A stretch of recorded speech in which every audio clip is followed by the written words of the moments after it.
Bentornati e bentrovati a Storie. Stiamo raccontando in queste puntate che cosa caratterizza la civiltà greca. La civiltà greca è caratterizzata, e la sua forza su tutto l'Occidente nasce da quello, dalla religiosità.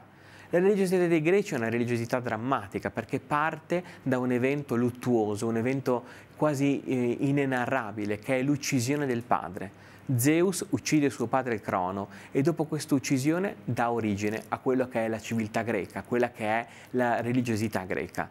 Gli dei olimpici, così chiamati perché risiedono sul monte Olimpo, un monte della Tessaglia, gli dei olimpici prendono le mosse proprio da questa grande emozione, la emozione in cui muore il padre. Cosa vuol dire che muore il padre? Perché questo fatto è all'origine della civiltà greca? Ma il motivo è semplice e complesso, come sempre quando si parla dei greci. Il motivo infatti riguarda proprio la natura dell'uomo. È proprio dei greci accorgersi che non è possibile compiere qualcosa di nuovo nella misura in cui non si crei uno strappo. Le novità della vita, le grandi novità della vita avvengono perché a un certo punto ci sono tutta una serie di condizioni per cui decidiamo di compiere delle scelte. Ogni scelta è uno strappo. La scelta di sposarsi è uno strappo rispetto alla propria famiglia, la scelta di avere un figlio è uno strappo rispetto alle proprie comodità, la scelta di cambiare lavoro è uno strappo rispetto a quello che noi conosciamo, la scelta di andare a studiare fuori o di impegnarsi magari ad aiutare qualcuno è una scelta rispetto ai nostri comodi, uno strappo rispetto ai nostri comodi.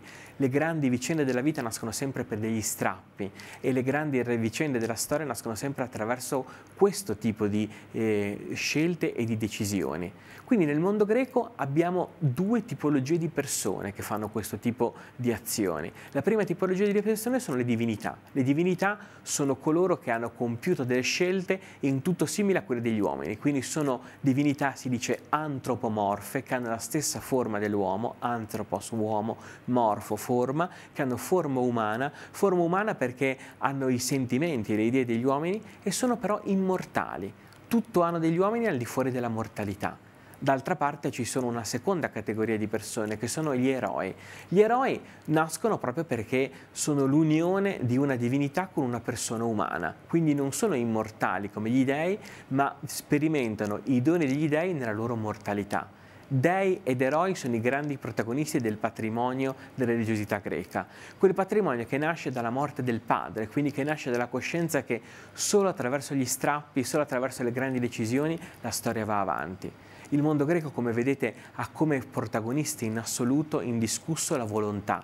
Al centro della storia c'è la volontà umana che compie strappi, la volontà umana che prende decisioni. Ed è a partire da questo che si svilupperà la religiosità dei greci e la cultura greca così come la conosciamo. Ne parliamo tutte le sere qua a Storie in una nuova puntata.